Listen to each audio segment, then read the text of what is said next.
어느 마을에 두 개의 저울이 있었습니다. 한 상점의 저울은 항상 자기에게 맞춰져 있었습니다. 그래서 물건을 팔 때는 이 저울의 주가 무겁게 그렇게 나오게 하고, 또 살 때는 가볍게 하도록 맞춰져 있었습니다. 처음에는 마을 사람들이 그 사실을 알지 못했습니다. 하지만 시간이 조금씩 흐르면서 그 사실을 알게 되었습니다. 결국 마을 사람들 사이에 이런 말이 돌기 시작했습니다. 저 집 가게의 저울은 틀렸어, 문제가 있어, 믿을 수 없어. 이런 말이 사람들 사이에서 돌기 시작했습니다. 그러면서 이 상점의 사람들은 가지 않게 되었고, 결국 이 가게는 문을 닫게 되었습니다. 반대로 다른 한 상점의 주인은 늘 이 저울을 정확하게 그렇게 맞추려고 노력했습니다. 자기가 조금 손해를 보는 한이 있더라도 늘 정확하게 그렇게 맞추려고 했습니다. 그러자 사람들 사이에서 입소문이 나기 시작했습니다. 저 집은 믿을 수 있는 가게야, 저 사람은 참 정직해 라고 그렇게 소문이 나게 되었고, 가게는 사람들로 북적이게 되었습니다. 여러분, 우리의 신앙도 어쩌면 이와 같습니다. 사람들은 우리들이 말하는 믿음만을 보지 않습니다. 우리의 말만을 보는 것이 아니라 우리가 어떻게 행동하고 어떻게 살아가는가를 보더라는 것입니다. 우리가 어떤 기준을 가지고 그 기준에 잘 맞춰서 살아가고 있는지, 그것을 유심히 그렇게 보고 있다라는 것입니다. 지난주 우리는 경건에 이르기 위해서 어떻게 해야 되는지 세 가지로 살펴보았습니다. 먼저 허탄한 신화, 망령되고 허탄한 신화를 버려야 된다라고 살펴보았습니다. 뿐만 아니라 경건에 이르기 위해서 끊임없이 연단해야 된다라고 살펴보았습니다. 또한 목표를 분명히 알아야 한다. 우리의 목표를 분명히 해야 그 경건에 이를 수 있다라고 살펴보았습니다. 그렇다면 오늘 우리는 한 가지 중요한 질문 앞에 놓이게 됩니다. 그것은 바로, 그렇다면 하나님이 기뻐하시는 경건, 이것은 무엇인가 하는 질문입니다. 경건에 이르기 위해서 노력해야 되는데, 그렇다면 하나님께서 기뻐하시는 경건의 모습은 무엇인지 그 질문 앞에 놓이게 됩니다. 오늘 본문은 이 질문에 대해서 분명한 답을 우리에게 가르쳐 주고 있습니다. 야고보는 오늘 본문에서 하나님이 기뻐하시는 경건, 참된 경건의 모습이 무엇인지를 세 가지를 통해서 우리에게 가르쳐 주고 있습니다. 세 가지 기준, 곧 세 가지 척도를 통해서 말씀하고 있습니다.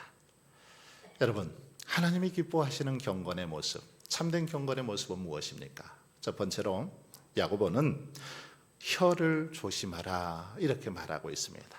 즉, 말 조심하는 것, 이것이 경건이다라고 그렇게 우리에게 말하고 있습니다. 말을 조심하는 것, 혀를 조심해서 사용하는 것, 이것이 경건한 삶의 기준이요 모습이라는 것입니다. 26절을 한번 보십시오. 누구든지 스스로 경건하다 생각하며 자기 혀를 재갈 물리지 아니하고 자기 마음을 속이면 이 사람의 경건은 헛것이라. 여기 보시면 혀를 재갈 물리다라는 그런 말이 나오죠. 재갈 물리다.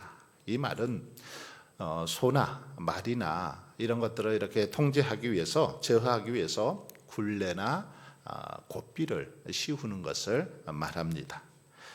그리고 또 앞부분에 보면 스스로 경건하다 생각하며, 이 경건이라는 단어가 앞부분에 나오는데, 이것은 신 앞에 두려워 떨면서 제사의식의 세심한 부분까지 조심하다라는 그런 뜻을 가지고 있는 단어가 이 경건이라는 단어입니다. 그래서 학자들은 대체적으로 이 용어가 이 예배란 의미의 워십과 거의 같은 뜻을 가지고 있다라고 보았습니다. 따라서 26절을 다시 해석해서 이렇게 번역을 해보면, 누구든지 자기가 올바로 예배 드린다고 생각하면서 혀를 제어하지 않고 마음대로 말하게 되면 그의 예배는 헛것이다. 이렇게 바꾸어 번역할 수 있습니다. 누구든지 자기가 올바로 예배 드린다고 생각하면서 혀를 제어하지 않고 마음대로 말하게 되면 그의 예배 헛것이다 라는 그런 말입니다. 여러분, 이런 주장에 대해서 어떤 사람은 말이라는 것은 잠시 있다 사라지는 것인데 그것을 약간 조금 이렇게 조심하지 않았다고 해서 그렇게까지 혹평할 수 있는가, 그렇게까지 말할 수 있는가라고 반문할지 모르겠습니다. 하지만 시편 109편을 보면 다윗은 원수들이 뱉은 그 거짓말, 이 악담을 통해서 너무너무 마음에 큰 상처를 받았습니다. 원수들의 말 한마디 때문에 다윗은 너무 괴로웠습니다. 그래서 그 고통이 얼마나 심하던지 다윗 같은 성군도 그 원수들을 위해서 그렇게 저주의 기도를 합니다. 원수들의 자손이 끊어지게 하시며 후대에 그들의 이름이 지워지게 해달라고 저주하는 기도까지 할 정도로 그렇게 대적들의 말, 대적들의 악담이 다윗에게 괴로움을 주었다라는 것입니다. 그리고 다윗은 시편 39편에서도 자신 또한 모든 행위를 조심하되 먼저 자기 입에 재갈을 물리겠다라고 고백하고 있는 것도 볼 수 있습니다. 언어의 그 힘이 얼마나 막강한지를 잘 알았기 때문에, 잘못된 언어를 통해서 자신이 받은 상처가 얼마나 큰지를 경험했기 때문에 자신의 입에 재갈을 물리겠다라고 그렇게 고백하고 있다라는 것입니다. 여러분, 말은 우리의 신앙과 또 삶과 아주 밀접한 관계를 맺고 있습니다. 즉, 말을 통해서 우리는 그 사람의 인격뿐만 아니라 경건도 가늠할 수 있죠. 그가 얼마나 경건한가, 말의 그 내용을 보면, 태도를 보면 알 수 있다라는 것입니다. 여러분, 그런데도 세상 사람들은 말할 것도 없거니와 심지어 우리 성도들 가운데도 이것저것을 돌아다니면서 필요 없는 말들을 하는 경우들이 있습니다. 근거 없는 비방을 통해서 또 많은 사람들에게 상처를 주기도 하는 것을 볼 수 있습니다. 그러면서도 문제는 그것이 얼마나 큰 죄인지 잘 알지 못하더라는 것입니다. 말 한마디 때문에 많은 사람들이 상처를 입고 피해를 받음에도 불구하고 그것의 중요성을 깨닫지 못하더라는 것입니다. 여러분, 하지만 우리가 살아가는 데 있어서 말이 주는 상처와 피해처럼 크고 고통스러운 것도 없습니다. 다윗이 경험했던 것처럼 너무너무 큰 상처와 고통으로 와닿는 것이 바로 말입니다. 때문에 일찍부터 우리 소년들은 이 새치 혀를 조심하라고 삼갈 것을 우리에게 그렇게 권면하고 있습니다. 새치 혀가 사람을 죽인다라는 것입니다. 말 한마디가 사람을 살릴 수도 있고 죽일 수도 있다라는 것입니다. 그래서 말을 삼가도록 하고, 지금도 또 우리 나라 법으로도 이 말의 어떤 중요성을 강조하기 위해서 이 말에 관한, 언어에 관한 법을 그렇게 제정해 놓은 것도 볼 수 있습니다. 그래서 상대방을 향해서 욕설이나 모욕이나 비방이나 조롱이나 또는 성희롱이나 거짓말, 이런 것들을 하게 되면 법적으로 통제를 받기도 하는 걸 볼 수 있습니다. 여러분, 우리 속담 가운데도 보면 이 말에 관한 속담이 참 많이 있습니다. 발 없는 말이 전리 간다. 쌀은 쏟고 주어도 말은 하고 못 줍는다. 입은 비뚤어졌어도 말은 바로 해라. 낱말은 새가 듣고 반말은 쥐가 듣는다. 가는 말이 고와야 오는 말이 곱다. 말 한마디로 전장빛을 받는다. 이 말의 중요성을 강조하고 있는 그런 속담들입니다. 여러분, 우리 선조들은 일찍이 우리들의 이 삶 속에 말이, 이 언어가 얼마나 중요한지 잘 알았습니다. 그래서 계속해서 이런 속담을 통해서 말의 중요성을 우리에게 교훈하고 있는 것입니다. 속담뿐만 아니라 성경에도 수없이 이 말의 중요성을 강조하고 있는 것을 볼 수 있습니다. 그러므로 여러분, 저와 여러분은 항상 말을 조심해서 사용할 수 있기를 바랍니다. 그러면 여러분, 왜 말을 조심해야 될까요? 왜 그렇습니까? 왜 말을 우리가 조심해야 됩니까? 그것은 무엇보다도 우리가 하는 말 한마디 한마디를 하나님께서 다 듣고 계시기 때문입니다.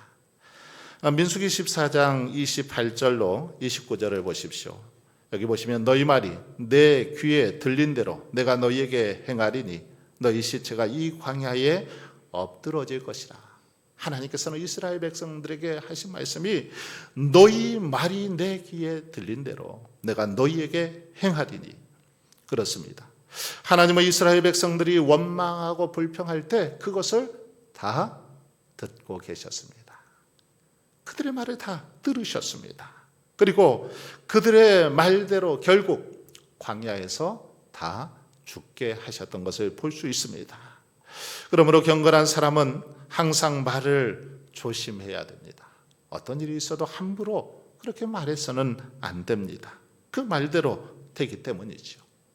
그래서 사도 바울은 에베소서 4장 29절에서 우리에게 이렇게 권면합니다. 무릇 더러운 말은 너희 입 밖에도 내지 말고 오직 덕을 세우는 데 소용되는 대로 선한 말을 하여 듣는 자들에게 은혜를 끼치게 하라. 듣는 자들에게 은혜를 끼치게 하라. 바로 우리 성도들이 사용해야 할 언어 습관이고 생활입니다.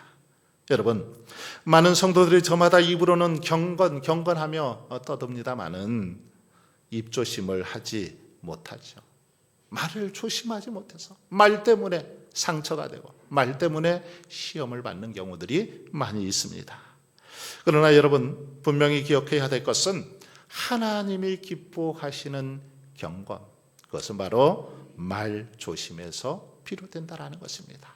우리가 열심히 기도하고 찬양하고 말씀을 보는 거 중요합니다. 필요합니다. 그러나 그렇게 함에도 불구하고 말 조심을 하지 못하면, 입 조심을 하지 못하면 그의 경건은 헛것이다라고 그렇게 말씀하고 있습니다.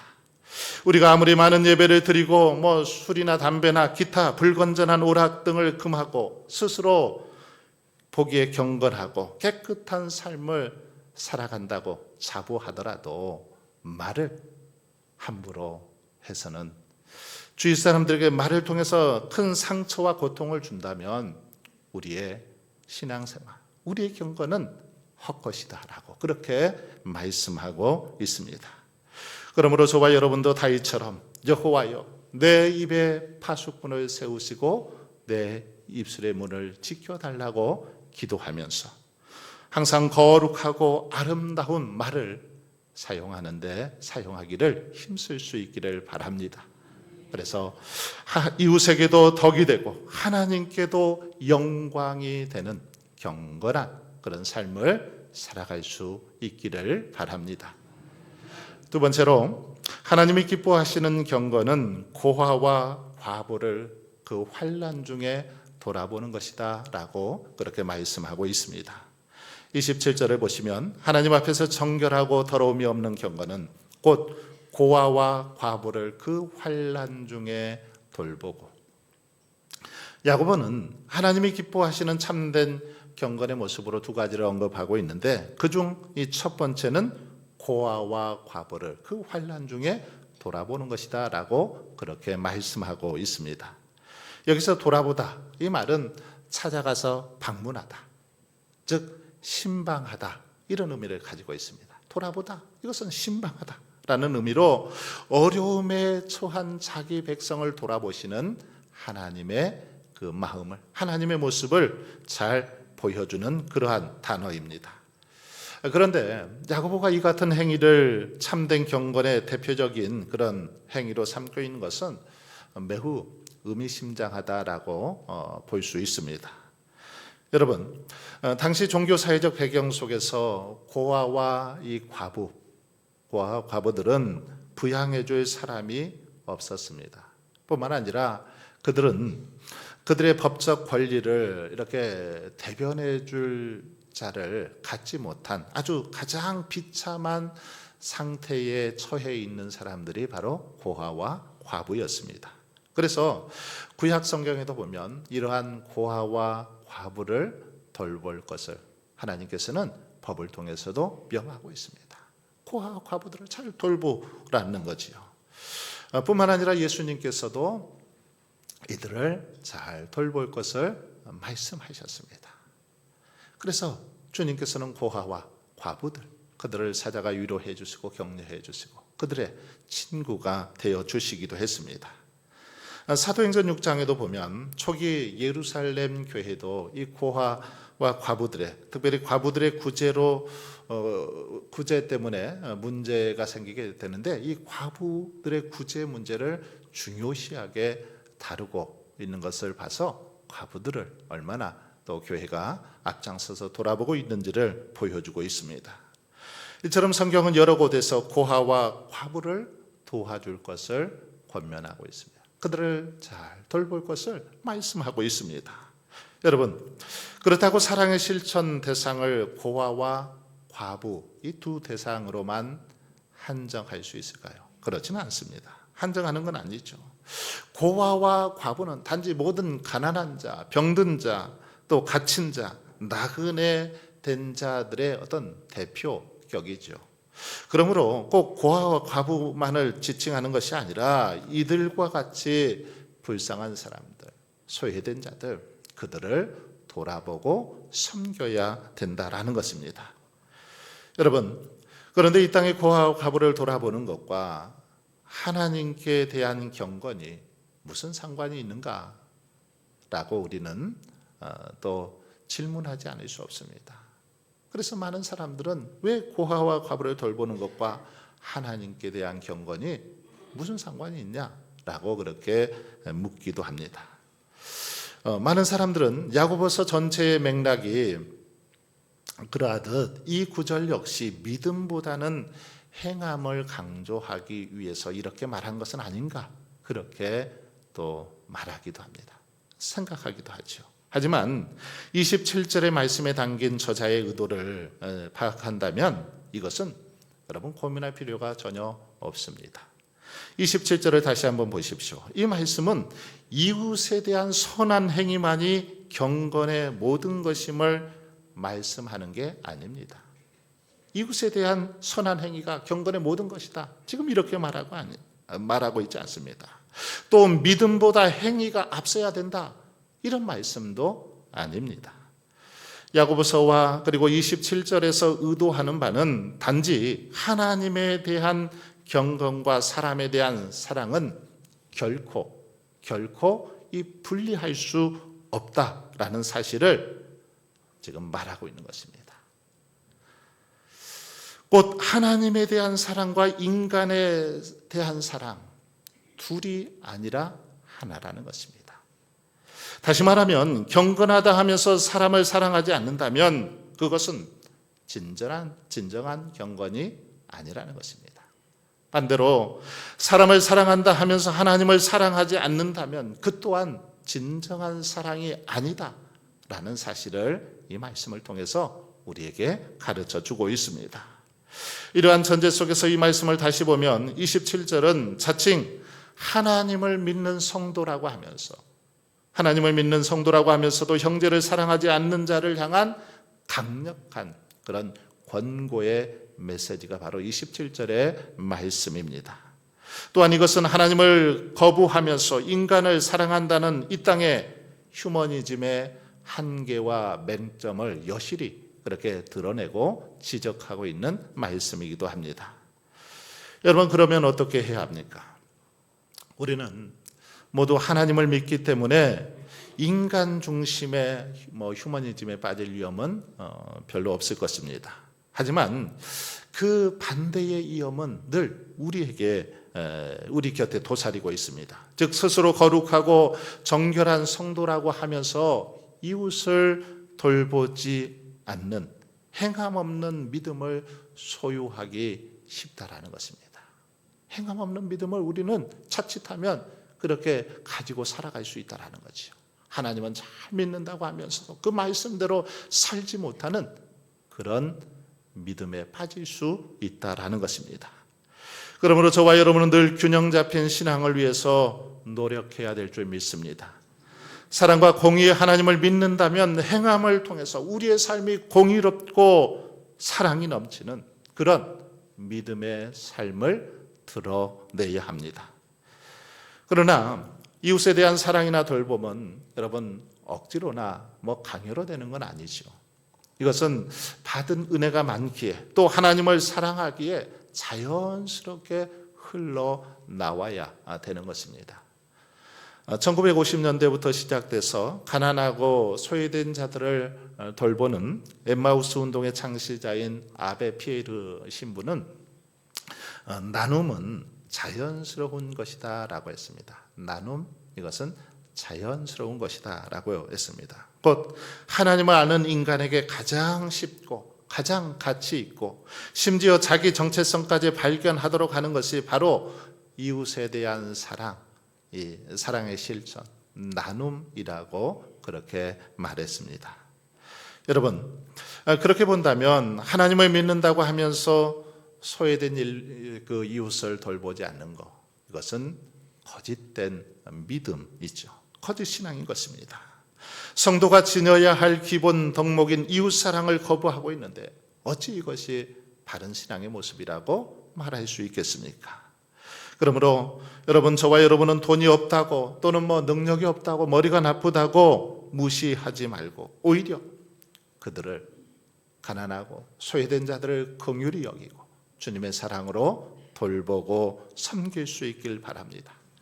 그들을 내 몸처럼 사랑하고 섬겨야 한다라는 것입니다.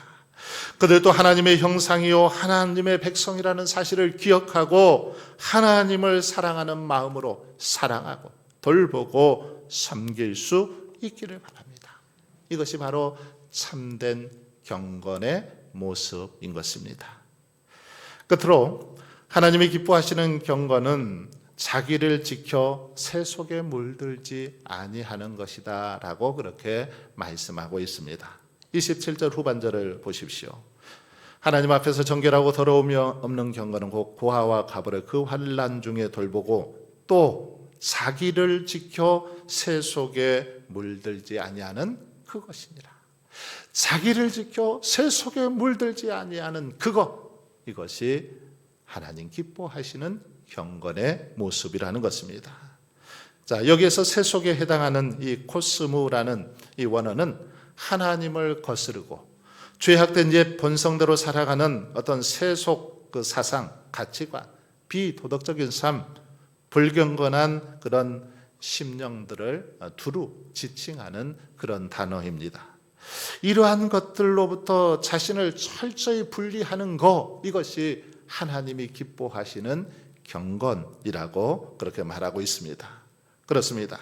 경건은 이 세상을 떠나서 살아가는 것이 아니라 세상 속에서 살지만 세상에 물들지 않는 것, 이것이 경건입니다. 여러분 생각해 보십시오. 이 배는 바다 위에 떠 있죠.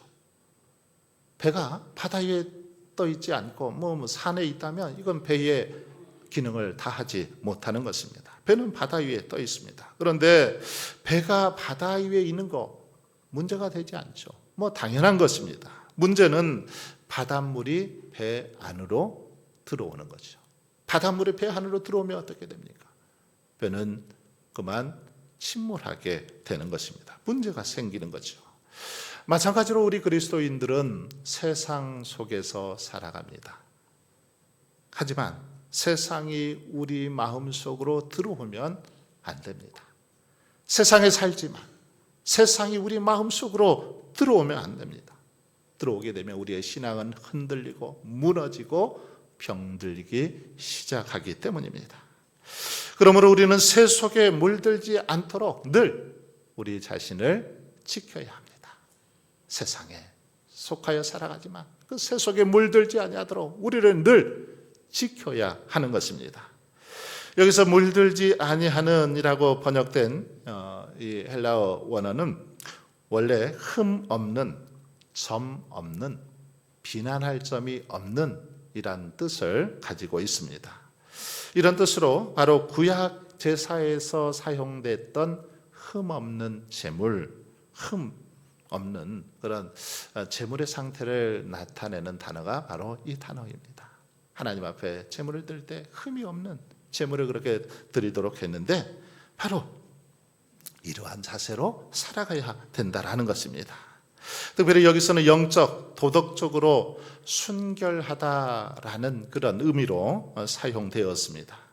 그리고 지켜라는 말은 지키다, 간직하다, 유지하다라는 뜻으로 그리스도인들이 경각심을 가지고 세상으로부터 자기 자신을 안전하게 지켜 나가야 된다라는 사실을 가르쳐 주고 있습니다.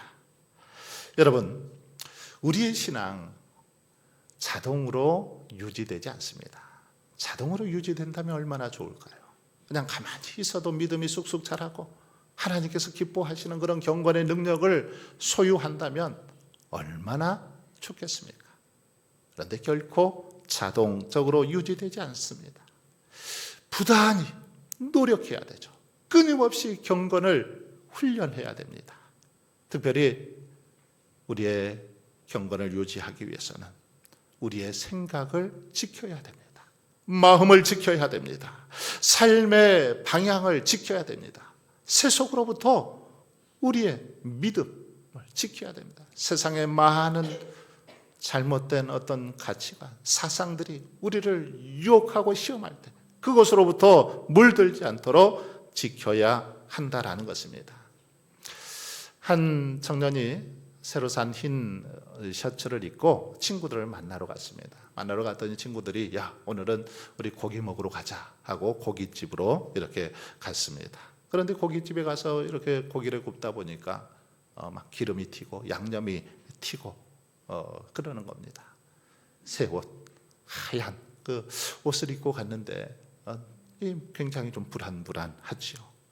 그래서 이 청년은 고기 가까이 가지 않고 또 양념이 튀지 않도록 그렇게 신경을 썼습니다. 왜 그랬습니까? 흰 셔츠는 작은 얼룩에도 쉽게 더러워지기 때문이죠.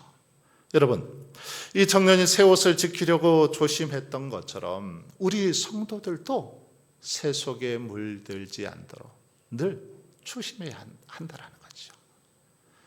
새 속에 물들지 아니하도록 늘 깨어있고 지켜내야 한다라는 것입니다. 우리의 마음을 살피고 지켜야 합니다. 다니엘과 그 세 친구들은 뜻을 정하여 왕의 진미와 포도주로 자기들을 더럽히지 않도록 그렇게 지켰습니다. 세속으로부터 자신들의 신앙을 지키기 위해서 그렇게 노력했다라는 것입니다. 환관장에게 은혜를 구했습니다. 그럴 때 하나님은 그 믿음을 보시고 왕의 음식을 먹는 다른 소년들보다 훨씬 더 그들의 얼굴을 윤택하게 하셨습니다.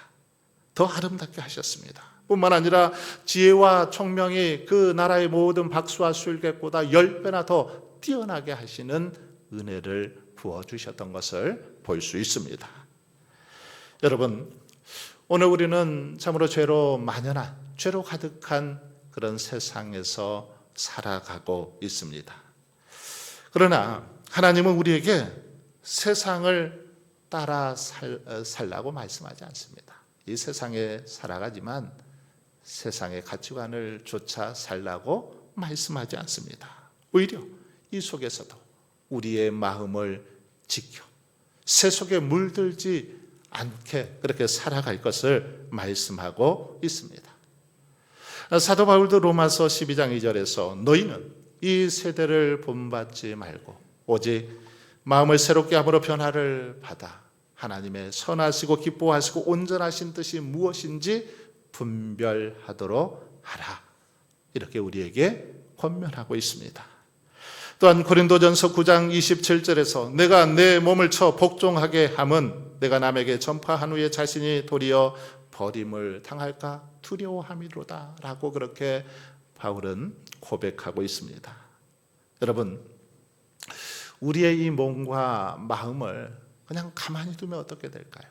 가만히 놔두면 어떻게 됩니까? 게을러지고 욕심을 따라 살아가게 됩니다. 쉽게 죄로 그렇게 물들게 되죠. 그냥 방치해버리면, 가만히 내버려 두면 게을러지고 나태해질 수밖에 없습니다. 우리가 부단히 하나님 앞에 부르짖어 기도하고 말씀을 묵상하고 경건에 힘쓰는 것도 바로 이것을 방지하기 위해서입니다. 가만히 놔두면 우리는 나태해지고 죄로 그렇게 물들 수밖에 없기 때문입니다. 그러기에 우리는 여러분 스스로를 늘 다스려야 됩니다. 우리의 몸과 마음을 하나님의 말씀 아래 복종하도록 바울이 자신의 몸을 쳐서 복종했던 것처럼 우리들도 하나님 앞에서 날마다 우리 자신을 쳐서 복종하며 살아가야 되는 것입니다. 사랑하는 성도 여러분, 경건은 세상을 떠나는 삶이 아니라 세상 속에서 우리 자신을 지키는 삶입니다. 세상을 떠나서 살아가는 것이 아니라 세상 속에서 우리 자신의 삶을 지켜가는 것입니다. 세상은 우리를 끊임없이 끌어당기지만 하나님은 우리에게 거룩한 삶을 요구하십니다. 그러므로 날마다 말씀으로 마음을 지키고 기도로 생각을 지키며 결단으로 우리의 삶을 지켜갈 수 있길 바랍니다. 그렇게 살아갈 때 우리의 삶은 세상 속에서도 빛이 되고 참으로 하나님이 기뻐하시는 참된 경건의 삶을 살아가게 될 줄 믿습니다. 바라기는 저와 여러분이 세상의 흐름에 휩쓸려 살아가는 삶이 아니라 자신을 지켜 새 속에 물들지 않는 경건한 성도들, 정말 하나님이 기뻐하시는 경건한 삶을 살아갈 수 있기를 주님의 이름으로 축원합니다.